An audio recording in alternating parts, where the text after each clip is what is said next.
RFI et France 24 présentent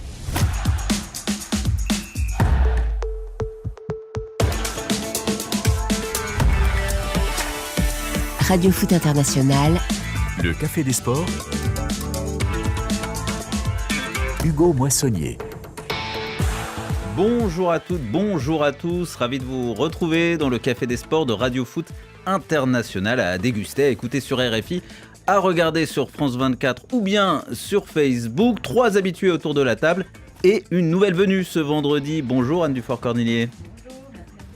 Merci à vous d'être ici et bienvenue dans le Café des Sports. Autour de vous, je l'ai dit, 3 habitués, dont le lion des lions, le champion d'Afrique 2017. Il avait le brassard au Gabon après cette victoire face à l'Égypte.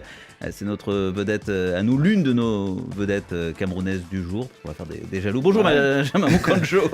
Bonjour Hugo, bonjour à tous. Vous allez bien ? Très bien, très bien. Ravi de vous retrouver dans le Café des Sports. En face de vous, donc l'autre Camerounais du jour, l'homme des proverbes, on va dire. Il y a des lions, il y a d'autres animaux. C'est le champion d'Afrique des proverbes, ça c'est sûr. Rémi Ngono, bonjour Rémi. Oui, bien évidemment, derrière un grand homme se cache une femme forte. Et c'est pour cela que, après Annie, à côté de moi, ou derrière moi, Anne forte. Anne fort. Anne Dufort, voilà. Cornillier, qui a donc l'honneur d'un proverbe de Rémi Ngono d'entrée de jeu. Quel honneur. Je suis très honoré, merci Rémi. Pas de Xavier Barré pour canaliser Rémi Ngono Incroyable, aujourd'hui. il a fui, Mais il démissionnaire. Non, il va très bien, on l'embrasse. Mais un Nabil Djellit qui a du répondant. Bonjour Nabil. Bonjour à tous. Vous avez vu Anne, ça commence fort avec Rémi. En fait, Rémi, c'est un lion indomptable surtout. J'ai un petit peu peur, mais je pense que ça va aller quand même. Vous allez être gentil, Rémi. Bien sûr. Ça va très bien se passer. Quel honneur d'avoir à côté de moi une fleur enjolivante. Bon, et surtout que l'ennemi juré n'est pas là. Bon, je vais Les me auditeurs se concentrer posent la sur question. Alors, on répondra aux auditeurs, et ça tombe bien que vous en parliez, Anne, parce que vous êtes la voix, si je puis dire, de ceux qui nous écoutent et qui nous regardent et qui nous écrivent sur les réseaux sociaux, dont Facebook. Et même pour l'instant, ils s'inquiètent justement de où est passé Xavier Barré. C'est la grande question du jour pour l'instant. Il y en aura sûrement Il va d'autres. bien, contrairement aux calomnies. Non, c'est pas les calomnies. Le problème, c'est quoi? C'est qu'il nous a parlé de la remontada. Comme c'est devenu la descenda et tout. Ils n'étaient pas loin. Ils n'étaient pas loin, mais le problème, c'est quoi? Chaque fois, même avec Inter, c'est toujours 4-3. Bon, avec ces 4-3, messieurs, ils sont éliminés. madame, monsieur, je pense qu'il est temps de passer au sommaire, de dérouler le menu du Café des Sports. Ça fait que 2 minutes qu'on est là. On va se projeter notamment sur la Coupe du Monde. Elle arrive, on est à moins de 100 jours du coup d'envoi. Et le Maroc accueille un nouveau sélectionneur. Mohamed Wabi remplace Walid Regragui. Que penser de ce nouveau taulier dans la tanière ? La Coupe du Monde 2026, un mondial hors norme, on le savait déjà. 48 équipes réparties sur 3 pays hôtes. 48 équipes dont l'Iran, 3 pays hôtes dont les États-Unis. Les 2 nations sont en guerre. Comment penser au football dans un tel contexte ? Plus léger, au menu du Café des Sports, la Coupe de France. Les affiches des demi-finales sont connues. Sans le PSG, la fête est-elle un peu plus folle ? Et surtout, la Coupe nationale est-elle encore à la mode ? En France, mais pas que, en Angleterre, en Italie, en Espagne, en Allemagne. Rendez-vous en fin d'émission pour en parler. Et puis pour découvrir, bien sûr, les traditionnels cartons du Café des Sports. En cuisine, le maestro Laurent Salerno. À la vidéo, Yann Bourdelas et Robin Cusno. Les débats sont ouverts.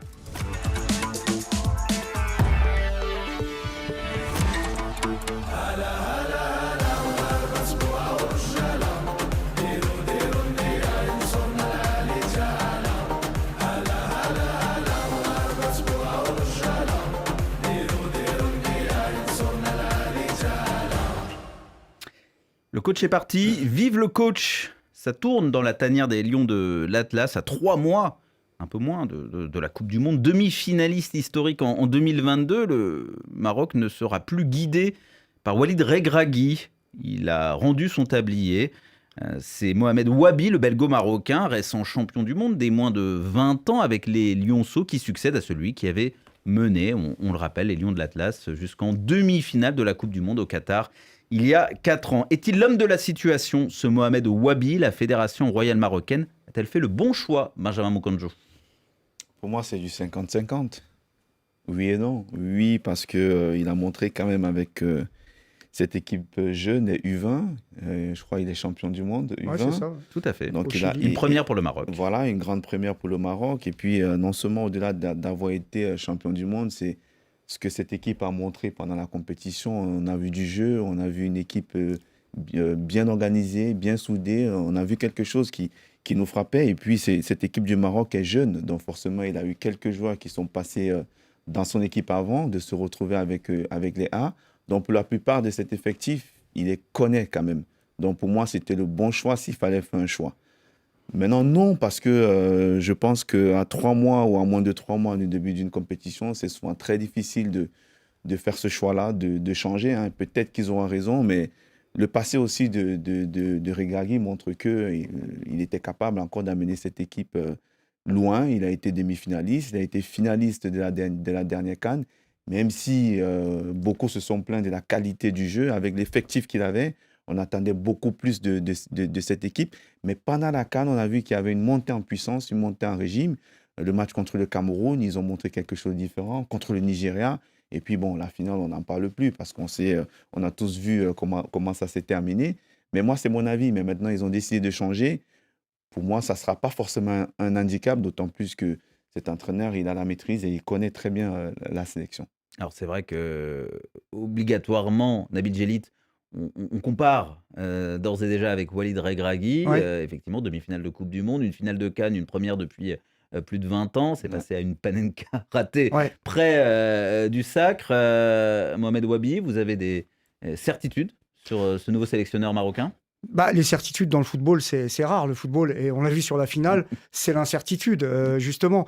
Maintenant, il y a quand même quelque chose qui est important à dire. Ce n'est pas un choix voulu par la Fédération marocaine de football, comme elle l'avait fait précédemment en sortant Walid Al-Ouizik en le remplaçant par Walid Regragui juste avant la Coupe du Monde. C'est 2022. un choix subi, puisque c'est le choix de Walid Regragui de ne pas vouloir continuer. Parce qu'on rappelle qu'il était sous contrat avec la Fédération marocaine. Il a signé une résiliation. Il était sous contrat avec la Il y avait une certaine incertitude sur son cas depuis quelques temps, Walid Regragui. Même avant la CAN. Il est parti de lui-même, mais on ne peut pas vraiment dire qu'il ait été soutenu. Lui, en tout cas, justement, vous faites bien d'en parler, puisque ça a dû peser dans sa réflexion.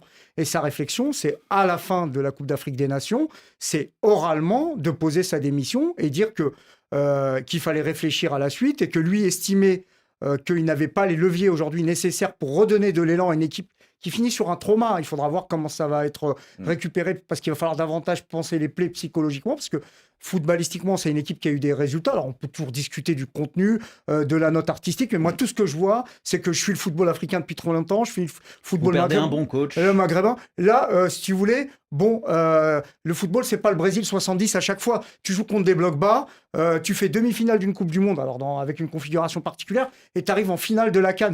Combien de générations marocaines, vous avez rappelé que ça faisait 20 ans qu'ils n'étaient pas arrivés en finale, 2004. N'avaient pas eu ces résultats. Donc, je répète que c'est le choix en grande partie de Regragui. Maintenant, le Maroc, ils avaient 2 options. Soit une option extérieure qu'ils ont étudiée, mais ça pouvait être un choix par défaut. On sait qu'ils ont contacté Xavi, mais lui n'était pas prêt à venir. Il était prêt à venir après la Coupe du Monde. Ensuite, ils ont mobilisé des ressources internes, ce qui prouve qu'ils travaillent bien. Ça veut dire qu'ils avaient le choix entre 2 sélectionneurs. Skitiwi, qu'on n'a pas cité, qui a gagné la Coupe arabe et qui a gagné le CHAN avec le Maroc. Un choix local. Voilà. Et Mohamed Wabi, à qui on peut trouver évidemment quelques réserves. Il n'a jamais été pro, il n'a jamais entraîné une équipe professionnelle, mais c'est un choix du Sérail. Il connaît parfaitement le football marocain. Et ça fait pas de toi un mauvais entraîneur. On fait tourner un peu la balle, puisqu'on parle de. Je suis algérien, on lâche pas le ballon. On parle de Joga Bonito. Voilà, on a reproché plutôt un Joga Mochito, si je puis dire, à Walid Regragui. On sait ce qu'on perd, et on perd un sélectionneur qui a eu des résultats probants. Rémi Ngono, on ne sait pas forcément ce qu'on trouve. Je suis sûr que vous avez un proverbe pour adapter à la situation. Le proverbe vient toujours après un raisonnement. Donc, je ne vais pas commencer la conclusion. Et est-ce que tu ne peux pas faire le contraire pour une fois? Faire un proverbe. Alors, raisonnez, ma chère Rémi. Non. Je peux juste vous dire qu'aujourd'hui, si tu veux que je commence par la fin, c'est que Regragui, au juste, vous regardez la situation du Maroc avant lui. Et vous regardez que le Maroc se trouve dans le top 10 FIFA. Ça, c'est une certitude. Et vous vous rendez compte que derrière tout ça, il n'y a pas de soutien. Et on va aller chercher quelqu'un qui ne connaît même pas l'Afrique.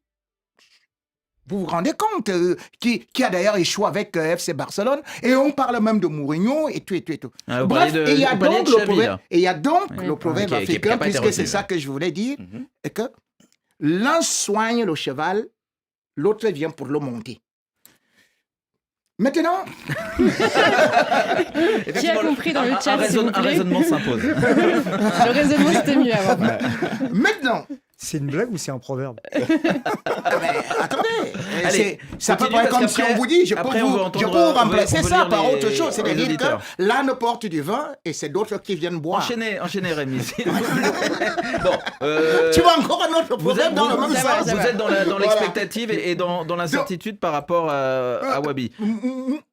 Moi, enfin, si vous voulez me demander mon point de vue, ce n'est pas... Et là, je vais rejoindre exactement Nabil. C'est pas un bon choix. J'ai pas dit ça.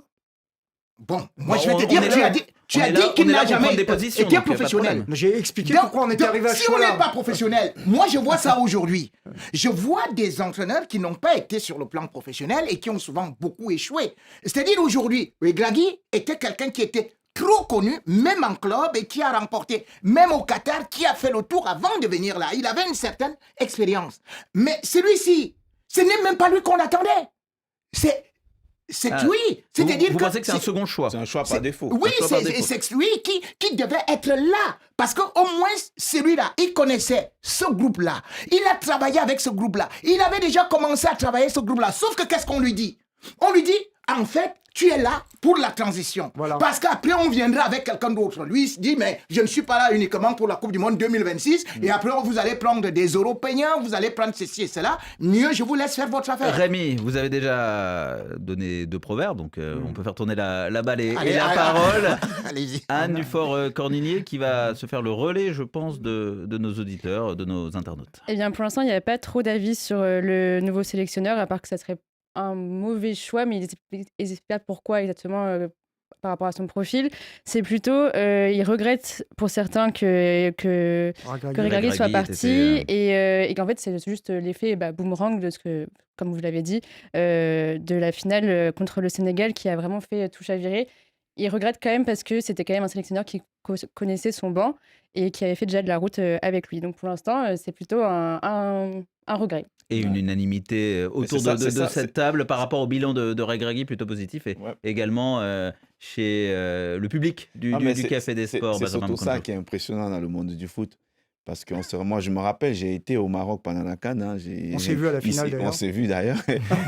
et cette équipe marocaine, et Regragui notamment, a été sifflée. On disait Ouais. que cette équipe ne jouait pas Il y a comme, une forme comme il d'ingratitude. fallait. Et aujourd'hui, il a décidé de ne plus continuer. Et maintenant, tout le monde regrette. Il dit non, mais il fallait quand même qu'il continue. Hein. Benjamin, vrai. je vous laisse la parole. Vous en avez touché un mot tout à l'heure. Est-ce que ce n'est pas risqué de changer de sélectionneur alors j'ai dit un peu moins, c'est un peu plus de 3 mois de la Coupe du Monde, un peu moins de 100 jours du coup d'envoi du match d'ouverture. Comment est-ce qu'on fait quand on arrive si proche d'un événement à la tête d'une équipe? Le risque surtout, c'est qu'on a un entraîneur qui est bon. On avait un entraîneur Regragui qui a bâti son équipe, qui a une façon de jouer, ça peut plaire, ça peut ne pas plaire. Mais il a mis du temps à mettre ça en place et les joueurs finalement se sont adaptés à cette façon de jouer. Alors lui aussi Aujourd'hui- était arrivé, et pour des résultats historiques, Oui. première équipe africaine en demi-finale de Coupe du Monde, lui aussi était arrivé juste avant la Coupe du Monde Ouais. il y a 4 ans. Oui, Et le effectivement. vestiaire mais n'était pas dans le même état, quoi. Exactement. Mais Parce Quand il est que, arrivé, il y a des c'était blessures, c'était la psychologiques. libération pour les joueurs. exactement, Benjamin. parce que Vaïd, ils en pouvaient parce plus. qu'avec Walid, ils en pouvaient Vaïd, quasiment plus. Vaïd Avec Vaïd, Aliazic, pardon, ouais. ils en pouvaient quasiment plus. Donc, Ouais, ouais. ils ont senti. Et C'était puis, pas à le même côté d'eux, contexte. ils avaient un joueur, on parlait de l'histoire. Regragui a été un grand joueur, on ne le présente Tout pas. à fait. Donc, quelque part, aux yeux de ces joueurs, il était légitime. Là, ils vont avoir un entraîneur qui, Nabil l'a dit, qui n'a pas été professionnel, qui connaît pas Qui n'a forcément pas géré un vestiaire déjà. ce milieu-là. Il ne de le ce connaît niveau-là, pas, même quoi. si il réalise un bon parcours, il gagne la Coupe du Monde notamment. Le vent. Donc, moi, je suis un peu inquiet et j'attends de voir parce que surtout, il faut voir la réaction des joueurs derrière. Comment ça va être accepté? Comment ça va être perçu? Est-ce qu'il aura le temps? Il n'aura déjà pas le temps de mettre ses idées en place. Pour moi, je pense qu'il va être plus Mais dans déjà, la il aura continuité une- de ce que il aura Regragui une a grosse- fait. Il aura une grosse patate chaude à gérer, quoi. Ou alors il va peut-être donner un non, mais souffle, un cette souffle équipe, nouveau. Non, mais attendez, mais je sais pas Nabil si Djellit. je démarre. Oui, il va certainement. Il va évoluer à la marge sur des principes de jeu. C'est un formateur, il a travaillé très longtemps à Anderlecht, il a formé des jeunes, Ouais. dont Bilal El Kanous. C'est en général un coach qui évolue en 3-4-3 ou en 4-3. Il a gagné une Coupe du Monde. Il a gagné Oui. une Coupe du Monde, mais avec un vestiaire d'enfants. Et là, c'est des adultes et aussi c'est d'autres égos. Et surtout, c'est important à dire, il va falloir gérer une patate chaude. Pour lui, celle que peut-être Walid ne voulait pas gérer, enfin ne voulait plus gérer ou ne trouvait pas l'énergie nécessaire pour la gérer. Le cas Brahim Diaz. Ouais. Quand vous voyez Romain Saïs, le capitaine de la sélection marocaine, Ouais. qui dans une interview très récente explique que Brahim Diaz a fait n'importe quoi et qu'il les a On privés. rappelle ce penalty complètement Ouais. raté Ça veut en dire finale que de la beaucoup le CAN pensent. qui aurait dû donner Et ça veut la dire Coupe qu'en d'Afrique fait, au Maroc. au Beaucoup sein le du pensent. groupe, il va falloir Ouais. regarder sa première liste. Mm. Il va falloir voir comment il peut retisser un lien, comment il peut aussi redonner de la confiance à Brahim Diaz en lui expliquant peut-être que, non pas qu'il a une dette morale, mais que ça reste un joueur important pour le Maroc. Donc il y a aussi, là, pour lui, ça à gérer d'entrée. Et pour moi, c'est hyper important parce que les premiers pas dans le vestiaire des joueurs, les regards sur Brahim Diaz et tout, Ouais. qui a coûté, parce que c'est lui qui a coûté, parce que vous pouvez me l'expliquer comme vous voulez. Hein, En tout cas, il y a une crise, à gérer. ouais. On l'a bien compris. Rémi Ngono, sur ce timing très serré. Wabi qui arrive à moins de 100 jours de la Coupe du Monde sur le banc du Maroc. C'est difficile de faire déjà de la prophétie là-dessus parce que, comme je vous ai dit, c'est un sélectionneur qui est habitué au football biberon. Donc, des sélections avec des gens Avec qui des n'ont jeunes. pas encore une forte personnalité. Ah oui, mais parce C'est que... pas mal la Coupe du Monde des moins de 20 ans quand même. C'est pas un Non, trophée non, non, négligeable. ça n'a rien à voir. Ça n'a vestiaire. rien. C'est pas Non, le même c'est vestiaire. pas le même Non, non, vestiaire. C'est facile pas- à gérer. Ah, s'il y a des c'est moins de difficile 20 de gérer ans. Ouais, Moukandjou, hein.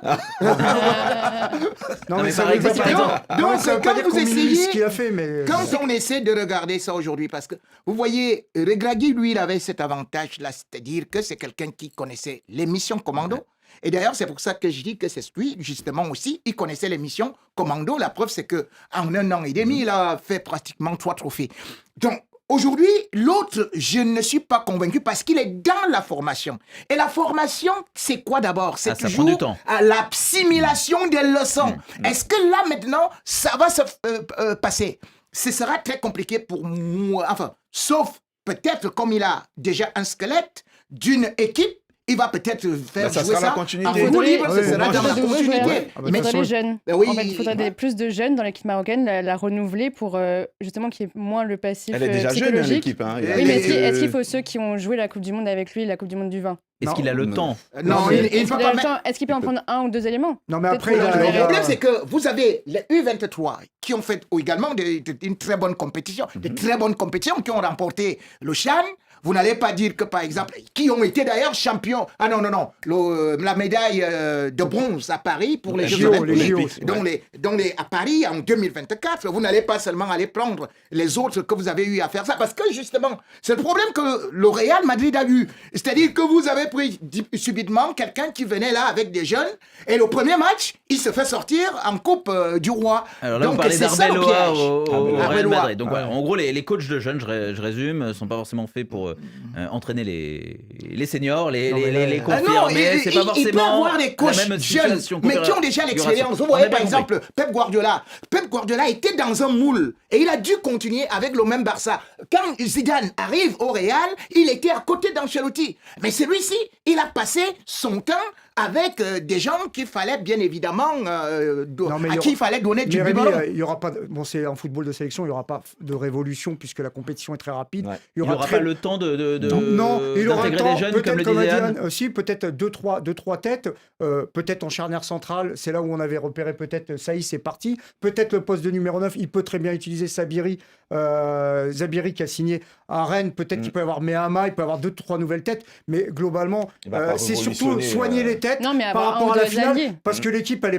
vestiaire. l'équipe collectivement, elle n'est pas en vrac, c'est une équipe qui arrive en finale de la CAN. Et est-ce que vous connaissez son groupe par cœur Ouais, pour la prochaine Coupe oui, du Monde? Brésil, Haïti, Écosse.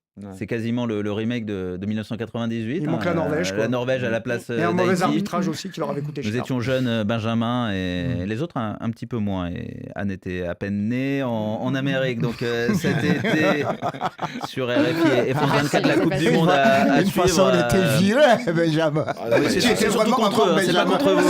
C'est vrai. Non, mais Anne, t'as raison, le Hugo. Café des Sports de Radio Foot International. On va justement un peu reparler d'Haïti et surtout de cette Coupe du Monde 2026.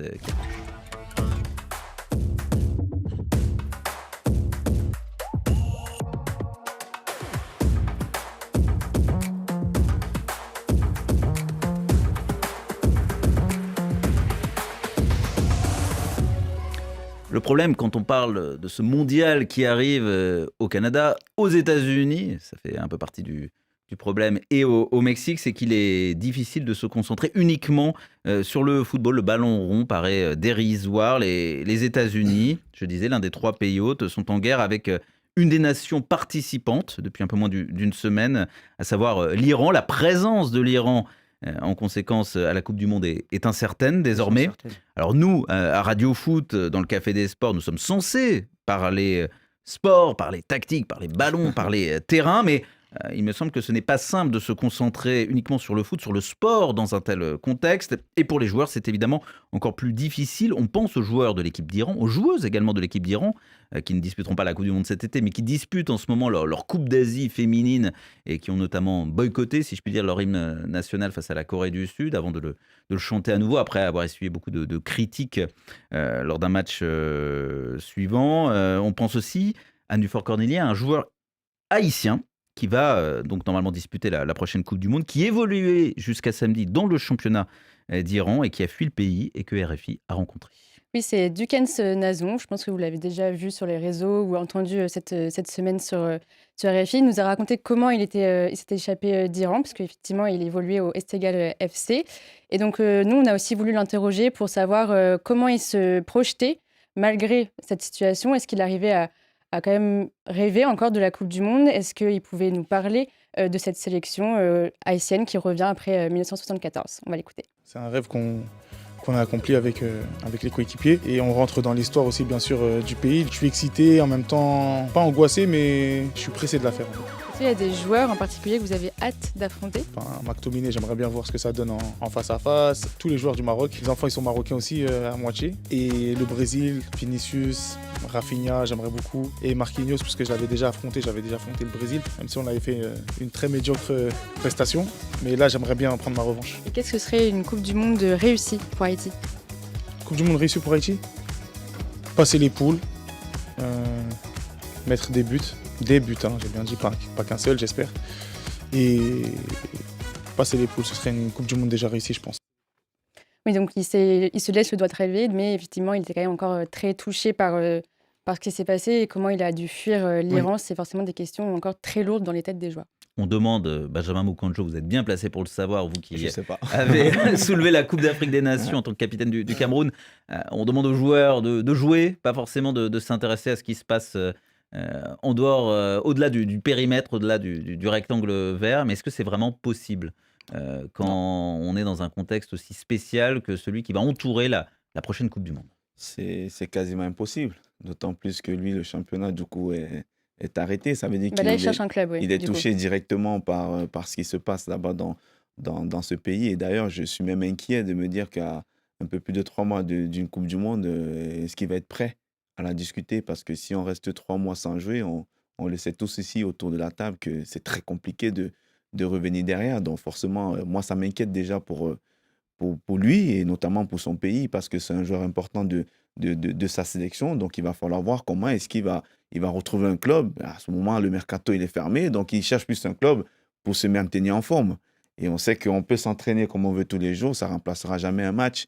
Et puis, mais au-delà de tout ça, je trouve que c'est très compliqué le contexte. Vous avez déjà eu, vous, à aller jouer dans des situations, sur des terrains compliqués, dans des stades de pays Non, la situation était difficile? J'ai eu cette chance-là, de ne pas me retrouver dans de telles conditions, mais j'imagine que ceux qui ont eu ce malheur de se retrouver là, ça va être très, très compliqué, parce que quand on se retrouve dans des situations comme ça, le football, il passe après tout. On a juste envie de se sauver, on a envie de sauver sa peau, quoi. On n'a pas envie de rester dans des conditions pareilles. On pense notamment déjà à sa santé, à sa famille forcément, qui est aussi très inquiète de par la situation géopolitique. Mais voilà, je trouve que c'est dommage et je me demande même comment va être organisée cette Coupe du Monde dans un pays, même au Mexique aussi. On sait qu'il y a des troubles aussi actuellement au Mexique. Il y a des pays, en parlait dans le journal de des RFI, sélections qui vont séjourner là-bas, qui ont des matchs à jouer là-bas. Moi, ça me rappelle un peu ce que le Togo d'Emmanuel Adebayo a vécu pendant la CAN. En 2010. En 2010. À Cabinda. Vous imaginez, ils même s'ils avaient fait le choix de prendre la route. Un vrai drame. Mais voilà, on voit que quand il y a de l'insécurité comme ça, forcément, personne n'est à l'abri. La participation, Nabil Djelli, de l'équipe d'Iran, elle paraît incertaine. Très incertaine, je mettrais même très devant. Là, la Coupe du Monde est vraiment touchée par, vampirisée par une situation géopolitique devenue tragique. Oui, c'est malheureusement, et puis c'est pas la première fois. Dans le passé, on peut retrouver aussi des exemples. Après, c'est des êtres humains. Avant d'être des footballeurs, ils peuvent pas rester imperméables à ce qui se passe. Parfois, ça peut même vous galvaniser, la situation difficile de votre pays. Ça peut fédérer un groupe. Moi, je me souviens qu'en 2010 ou 2011 plutôt, il y avait la révolution du jasmin en Tunisie, et la Tunisie avait gagné le Chan à ce moment-là au Soudan. Mais il y avait de l'inquiétude, mais en même temps, ça avait aussi poussé, transcendé, sublimé l'équipe de Tunisie pour gagner un trophée. Les questions, elles sont multidimensionnelles. Là, on parlait de Nazon avec Haïti. On rappelle qu'Haïti, déjà, ils ne jouent pas les matchs à domicile. Hein. Déjà, eux, ils sont déjà impactés. Ils savent déjà ce que ça veut dire de subir des choses extra-sportives humainement, puisqu'ils jouent tous leurs matchs pour des raisons sécuritaires. À l'extérieur, pour des raisons sécuritaires du côté d'Haïti. Mais je pense aussi... par exemple, à des supporters qui ne vont pas pouvoir venir supporter leur équipe. On sait qu'il y a des problèmes de visa aussi. On sait que certains pays africains notamment, ont été mis sur une liste. Voilà, c'est pour ne pas dire le terme. Ouais. Donc, je veux dire, je trouve qu'il y a beaucoup d'interférences sur cette Coupe du Monde, beaucoup plus que d'habitude d'ailleurs. Je vais abonder dans votre sens. Évidemment, derrière toutes ces questions plane l'ombre d'un certain Donald Trump. Du prix Nobel de la paix du football. Alors, juste, presque. Pour représenter nos auditeurs, il y a beaucoup d'auditeurs qui pensent que l'Iran devrait boycotter cette Coupe du Monde, justement. Donc, il devrait vraiment la boycotter et voir, même en tant que supporter, la boycotter. C'est une position arrêtée de certains de nos auditeurs. La guerre en Iran, on a aussi l'omniprésence tout simplement de Donald Trump, pas seulement à travers la géopolitique ou à travers sa politique Raymond Gono. Tout simplement, on voit Donald Trump sur à peu près toutes les photos depuis quelques mois. Si vous ne savez pas à quoi il ressemble. Et à ses côtés, toutes les photos qui concernent le football, et à ses côtés, les stars, ou en tout cas les figures de proue du ballon rond. On a eu Ronaldo, on a eu Messi hier avec toute l'équipe de l'Inter Miami. Alors, ils sont champions d'Amérique, si je puis dire, champion des États-Unis, vainqueur de la NFL. Il y a Gianni Infantino qui, effectivement, invite Donald Trump au tirage au sort de la Coupe du Monde et lui remet une sorte de prix de la paix, une sorte de pseudo-prix Nobel de la paix made in FIFA. Est-ce qu'il y a trop de Trump? Est-ce qu'on voit trop les stars et le gratin du football aux côtés de Donald Trump? Tout à fait, c'est un peu inquiétant. C'est vrai qu'aujourd'hui, je comprends la célèbre formule qui veut la paix prépare la guerre. Donc, moi, je croyais que quand Donald Trump disait que c'était fini la guerre, et c'est pour ça que j'ai vu Cristiano Ronaldo avec lui. Oui. Il a pris les clés de la Maison Blanche, il lui a donné. Et derrière, c'est-à-dire que pendant qu'on se dit, voilà au moins quelqu'un qui va un peu nous mettre dans la paix, le gars, il fait une série de bombardements et il appelle qui? L'homme le plus gentil de la planète Terre. C'est-à-dire que Lionel Messi. Alors, Lionel Messi n'a rien à voir avec ce qui se passe en Iran. Non, nous disons les symboles. Pourquoi est-ce que je parle des symboles?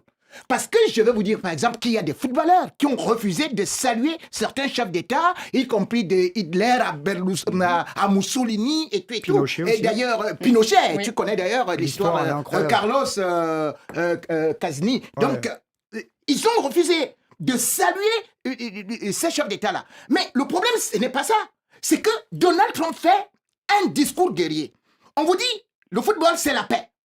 Et là, devant les joueurs, devant quelqu'un qui a 8 ballons d'or, il dit comment est-ce qu'il va bombarder des gens et ils se mettent à applaudir. Nous disons que on ne peut pas afficher, la FIFA ne peut pas se permettre d'afficher chaque fois lutte pour ceci et cela, pour la paix, pour ceci. Et finalement, c'est Donald Trump qui devient un président guerrier et finalement le symbole, c'est avec Messi qui vient faire cette déclaration-là. On devrait même punir cela, qu'ils se servent des footballeurs. Mais malheureusement, ce qui va se passer en Coupe du Monde, c'est quoi? C'est que vous allez vous retrouver non seulement avec l'Iran, vous allez vous retrouver avec Israël, vous allez vous retrouver, c'est-à-dire les alliés et les ennemis seront sur un même stade. Et il y a un proverbe africain qui dit les chats et les souris ne jouent pas pour l'amour de Dieu. Précision d'importance, Israël n'est pas qualifié pour la prochaine Coupe du Monde. Quant à l'Iran, on se demande s'ils y participent. Pour être remplacé. Est-ce qu'il y a un peu de lâcheté? Alors les footballeurs, ils mettent souvent en avance en avant la neutralité, c'est pas leur affaire, et on le comprend ça. Benjamin Moukandjo, Lionel Messi, je pense qu'il n'a pas demandé forcément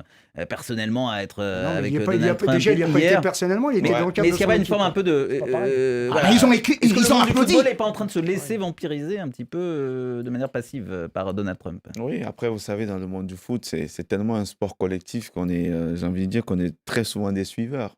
Donc, c'est-à-dire que c'est vrai, c'est Oui, là, il vient avec difficile son de équipe, voir. par exemple. Il est venu avec Messi. son équipe, c'est très son club. difficile. Moi, je n'en veux pas d'être allé, hein, mais Oui. quand on voit le joueur, par exemple, qui représente, je pense que s'il dit qu'il ne va pas, forcément, on en parle tous les jours. Donc voilà, il a décidé d'y aller, il n'a pas voulu faire la Donc différence. toi, Benjamin je Moukandjo, ne dis pas. est-ce que tu peux applaudir? Nous disons, il y est. Mais pendant ce moment-là, au moment où tu vois cette guerre qui est intense et qui va nous atteindre, nous tous, qui impacte sur des enfants, des fillettes et tout ça, toi, Benjamin Moukandjo, qui vient de parler uniquement du Togo, tu n'as pas parlé du cas du Cameroun, là, il y a la guerre chez Non, toi. non, hein. attendez. Benjamin Moukandjo, il n'a pas. Il n'est pas allé, hein, il n'est pas allé. Non, j'ai dit, est-ce qu'il peut applaudir? Non, On n'est pas allé. C'est pas une mise en j'ai accusation dit, de Benjamin Moukandjo. tu ne peux pas applaudir. Je connais Benjamin, tu ne peux pas applaudir. Anne Dufort-Cornelier, est-ce que les auditeurs, les téléspectateurs, les spectateurs du Café des Sports de Radio Foot ont un avis sur Trump et la Coupe du Monde et son Oui, alors omniprésence? attendez, parce qu'il y en a beaucoup. J'essaie de sélectionner. J'ai envoyé qui disait déjà que en fait, ce serait les États-Unis qui devraient être exclus de la Coupe du Monde et on devrait donner l'organisation à un autre pays. Donc ça, c'est certains avis. C'est football. Mais c'est un peu, oui. Dans les Et, rapports de force actuels, c'est Non, mais compliqué. ça Sinon, nous permet de non, prendre on un peu de respirer l'air du temps d'une certaine manière. On a un auditeur qui trouve que Lionel Messi rejoint juste d'autres légendes du sport comme Michael Jordan, Serena Williams, LeBron James qui visitent en fait la Maison Blanche. Voilà, sans forcément manière se relativement prononcer neutre. malgré. Non, c'est pas Quel est neutre. le- C'est- non, le mais cas- après, Mais ça ne veut faut- pas dire faut être que les joueurs approuvent. faut être Ouais. un minimum. C'est ce qu'ils disent là aussi. Un minimum honnête intellectuellement, parce que bon, Messi, c'est pas de son initiative personnelle Non. d'aller voir Donald Trump. Ah, C'est ce dans que un j'ai dit. cadre. Ouais, ouais. Après, vous pouvez toujours être déçu parce que vous n'aimez pas Donald Trump et ce qu'il représente. Messi, il n'est pas connu pour prendre des positions. Non, Et mais je il n'y a pas que rappelle. Messi, il y a eu Ronaldo, il y a Ouais. Infantino. Il y a eu plein de- Non, mais je vais y avant aller. lui. Moi, ce qui me dérange, parce que je voulais justement parler de ça. Moi, ce qui me dérange, c'est pas Messi. Ce qui me dérange, c'est ce qu'a fait Infantino, en revanche. Parce que Infantino, ça a été Kevin De Bruyne, quoi. Il a servi un caviar à Trump comme jamais. T'as le tirage de la Kevin, Coupe si du tu Monde. nous écoutes, Non, c'est mais une image. c'est une métaphore. Non, moi, ce qui me dérange, parce que les sportifs, des fois, ils subissent. Et puis, Messi, il se retrouve dans une situation où il est argentin. On sait que Trump a des super relations avec le président argentin. Bon, des fois, il y a des enjeux qui les dépassent. C'est pour ça que moi, je préfère rester à distance par rapport à ça. En revanche, la gouvernance du football mondial, dans son attitude, elle me dérange. Quand Infantino fait de Trump monsieur loyal pendant le tirage de la Coupe du Monde, Le là, console il a même pas besoin de faire prix numéro Nobel, hein. 6. Il Et a puis, même pas besoin de lui faire donne la un prix. récupération. Il lui donne un prix de la paix. Ouais, c'est ça voilà. qu'il faut aussi. Ça, en revanche, Juste avant le ça, déclenchement en d'une revanche, guerre. ça, c'est un vrai problème. Et ça, c'est pas normal. Plus léger, le message est passé, merci Nabil Djellit. Plus léger, plus terroir, plus français dans le Café des Sports de Radio Foot International, la Coupe de France.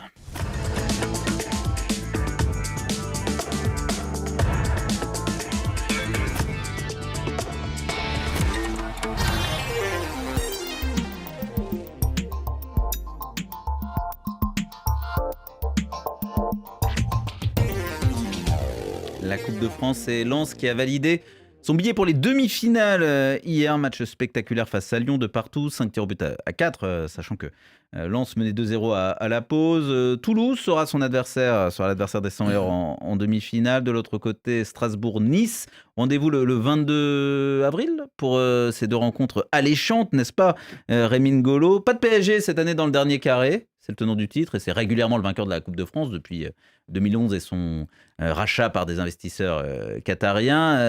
Ça veut dire que c'est plus ouvert et donc c'est un peu plus séduisant, non, cette Coupe de France cette année? Très séduisant dans la mesure où les équipes qui y vont là ont mérité. Le PSG a été bien évidemment éliminé et à juste titre. Donc aujourd'hui, on voit quand même la position de Lens et bien évidemment, on peut voir aussi la déception de l'Olympique de Marseille. Parce qu'on se disait certainement que s'il n'y a pas le PSG, c'était Marseille qui devait aller. Voilà. Donc aujourd'hui, quand on voit ce qui s'est passé sur le stade, le football c'est sur le stade, on ne va pas se baser sur le papier. Aujourd'hui, on se rend compte que les équipes qui y étaient n'ont pas volé leur victoire. Et d'ailleurs, ce serait une très belle finale. Parce qu'aujourd'hui, moi, je me plais à regarder le football que produit Lens. Ouais. Je me Vous en plais... faites les favoris, mais ça me paraît très ouvert. Mais Il y a aussi c'est Strasbourg. c'est Toulouse-Nice sont pas c'est dire très d'un mot, ouvert. Ouais. C'est très ouvert parce qu'ils vont tomber sur peut-être une autre équipe également qui pourrait jouer en contre-attaque comme eux, justement. Et c'est là où ça risque d'être vraiment un match très piégeux. Ce sera beaucoup tactique, ce ne sera pas une finale formidable. Mais néanmoins, au moins pour une fois, Et une belle fête. ce sera une belle fête et on va sortir de la monotonie. Est-ce que Benjamin Moukandjo a déjà remporté la Coupe Non. de France? Pas Non. du tout. Incroyable. J'ai échoué C'est en le demi- seul titre. J'ai échoué en demi-finale face déjà au pas mal. PSG. Il a remporté plus grand que ça. Ouais. Ce que je voulais savoir, messieurs, et notamment, je voulais demander à Benjamin Moukandjo, mais également aux autres, à l'heure des Ligues des Champions à rallonge, à l'heure des Coupes du Monde XXL à 48 équipes, à l'heure du Mondial des clubs, voilà, tout ça, ça nous ramène encore à Trump, Infantino et consorts. Est-ce que la Coupe de France, ou même la Coupe nationale, quel que soit le grand pays européen concerné, elle a encore de la valeur? Est-ce qu'elle compte encore pour les footballeurs et pour le public, Benjamin Moukandjo? Bien sûr, je pense que déjà, même si c'est la Coupe de France, hein, mais un trophée déjà, quand il est mis en jeu, il compte forcément pour un joueur. D'autant plus que cette Coupe de France est un peu le chemin, j'ai envie de dire, le plus rapide vers l'Europe pour les pays qui n'auront, enfin pour les clubs, pardon, qui n'auront pas la possibilité de terminer sur le tableau, quoi, premier ou voire quatrième, ou même cette chance-là. Dans la Coupe de France, le vainqueur vous donne ce tour préliminaire qui peut vous permettre éventuellement d'aller jouer l'Euro. Bon, maintenant, il ne faut pas la jouer comme Nice. Hein.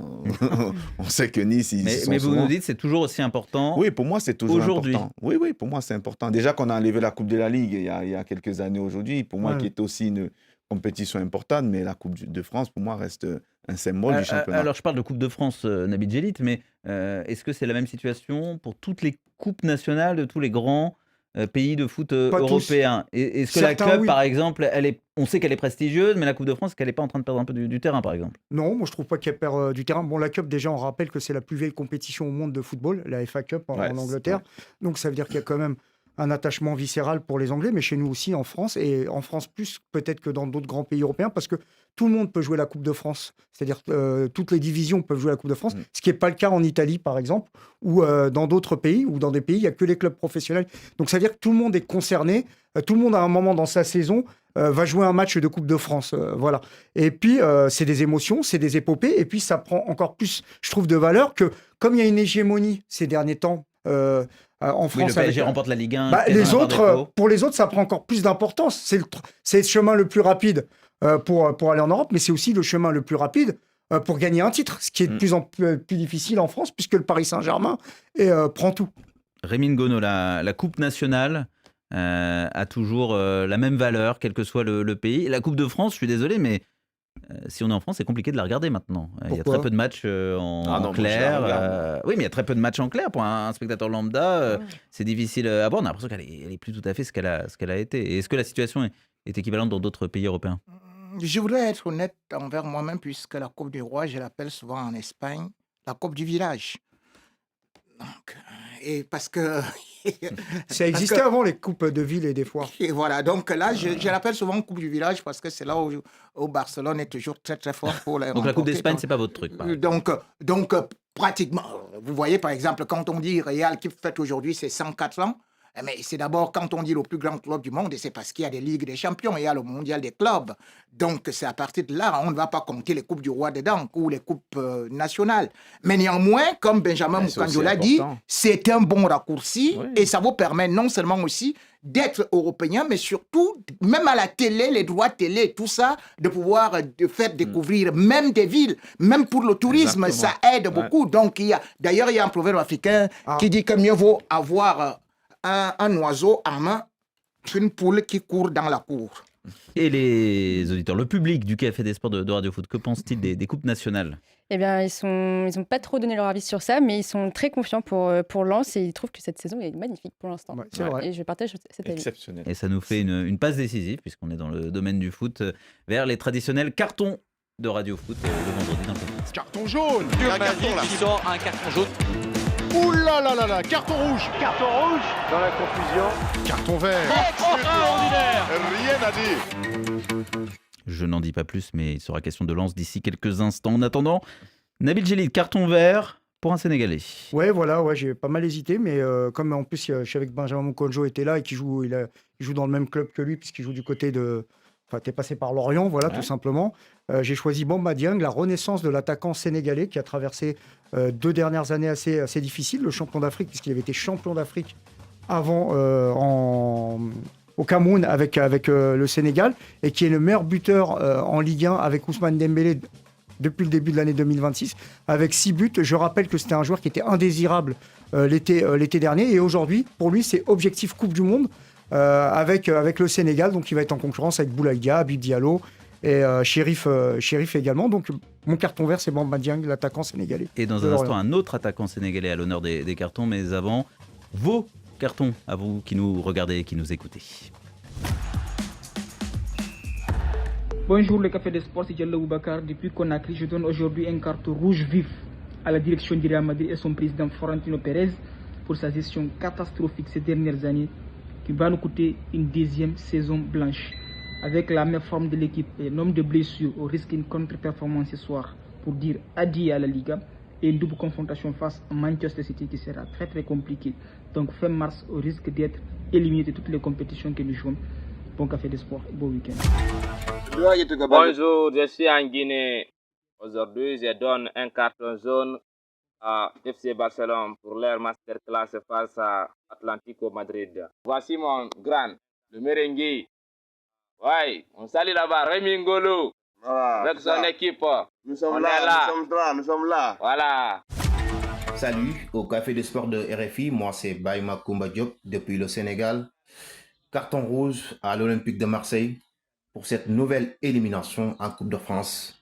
Un club comme l'OM qui se veut être un grand club et qui veut être l'un des meilleurs en France, voire même d'Europe, et qui n'arrive pas à se hisser en finale de Coupe de France depuis plusieurs années maintenant.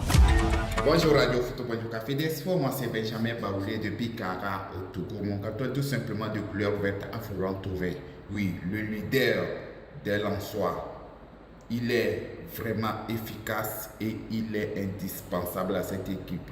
Florent Thauvin mérite la Coupe du Monde. Merci.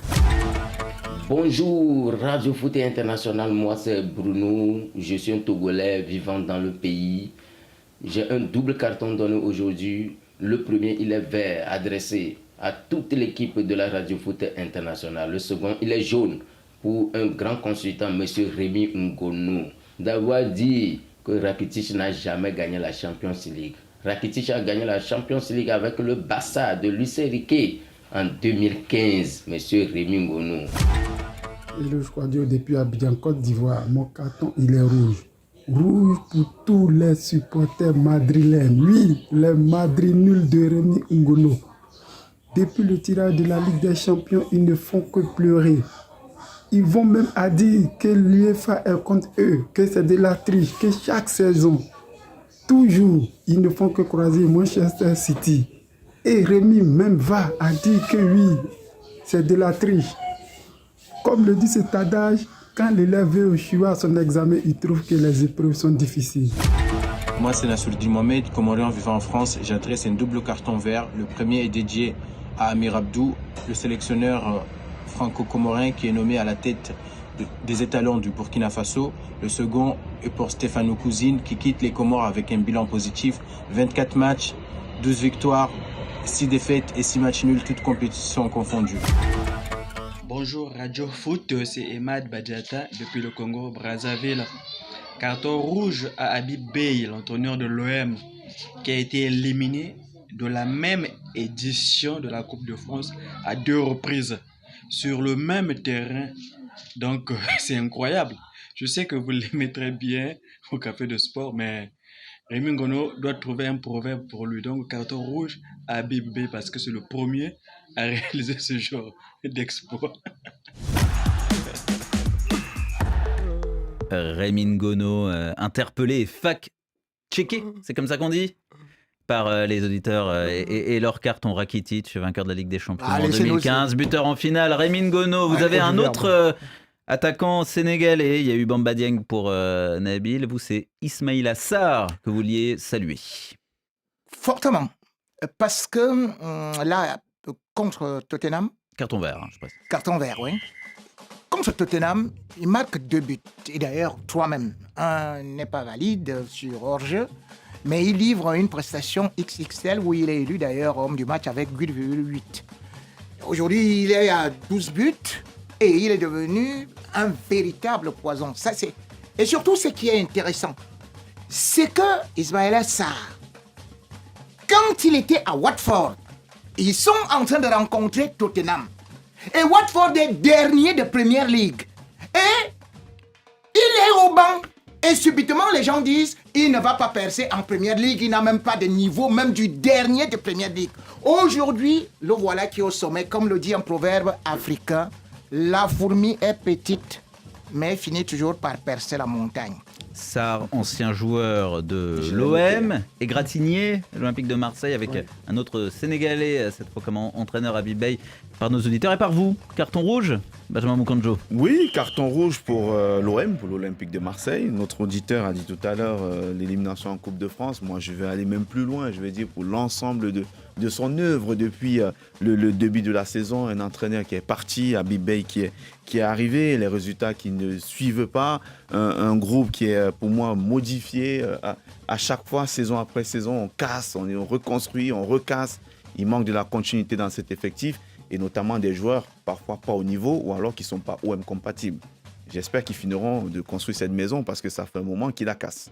C'est raccord avec nos auditeurs, ceux qu'on a vus, ceux que vous avez lus. Anne Dufort-Cornillier, laissez-moi parler Rémi Ngono, votre carton vert, il va à Lens. Oui, il va à Lens pour cette belle saison en championnat, en Coupe de France aussi. Je trouve que ça fait plaisir parce que c'est aussi un public qui le mérite, ce beau parcours.